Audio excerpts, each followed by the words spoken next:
जेठालाल की खुशियों पर लगेगा ब्रेक, फूटेगा बापूजी और तारक मेहता का भांडा। तारक मेहता का उल्टा चश्मा के लेटेस्ट एपिसोड में बापूजी के झूठ से तारक मेहता की नौकरी तो बच जाती है, लेकिन उनकी खुशी थोड़े समय के लिए ही होती है। टीवी शो तारक मेहता का उल्टा चश्मा इस हफ्ते टीआरपी की लिस्ट में नंबर 1 बना रहा।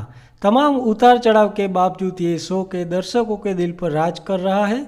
इन दिनों शो की कहानी तारक मेहता के इर्द गिर्द ही घूम रही है। बॉस की चुगली करने के चक्कर में वह इतनी बुरी तरह से फंसे हैं कि लाख कोशिश के बाद भी वह खुद को मुसीबत से बाहर नहीं निकाल पा रहे, बल्कि खुद को जाल में फंसाते जा रहे हैं। तो क्या बापूजी की वजह से बचेगी तारक मेहता की नौकरी? जेठालाल की वजह से मेहता साहब की आखिरी पीली शर्ट भी खराब हो जाती है, जिसकी वजह से वह बहुत परेशान हो जाते हैं। ऐसा इसलिए क्योंकि उसकी बॉस ने साफ लफ्ज़ों में कहा था कि गुरु के अनुसार सभी को पीली शर्ट पहनकर ही आना है, खास करके तारक मेहता को। आखिरकार मेहता साहब को पीली शर्ट न मिलने पर बापूजी के पास एक सॉल्यूशन होता है और वह तारक मेहता को लेकर ऑफिस पहुंच जाते हैं।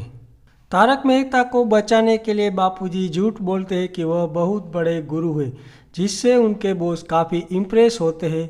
इससे तारक मेहता की नौकरी बच जाती है और वह बहुत खुश होते हैं। मेहता साहब वो खुशखबरी जेठालाल को देते हैं और उनकी खुशी का ठिकाना नहीं रहता है। अपने परम मित्र मेहता साहब की नौकरी बच जाती है और जेठालाल खुशी के मारे अपने पड़ोसियों को मिठाई खिलाने पहुंच जाते हैं, लेकिन लगता है कि यह खुशी थोड़े समय के लिए ही थी। दरअसल अपकमिंग एपिसोड में तारक मेहता के बॉस गोकुल धाम पहुंच जाते हैं और उनके बड़े गुरु यानी बापूजी से मिलने की बात कहते हैं। यह सुन मेहता साहब की हवाइयाँ उड़ जाती है। उसे डर होता है कि वह बापूजी की सच्चाई बॉस को पता न चल जाए। गोकुल धाम में बॉस की एंट्री होती है और वह आते ही बापूजी से मिलने की इच्छा जाहिर करते हैं। अब देखना होगा कि तारक मेहता और बापूजी की सच्चाई बॉस को लगती है या नहीं। क्या होगा जब मेहता साहब के बॉस और बापूजी की मुलाकात गोकुल धाम में होगी?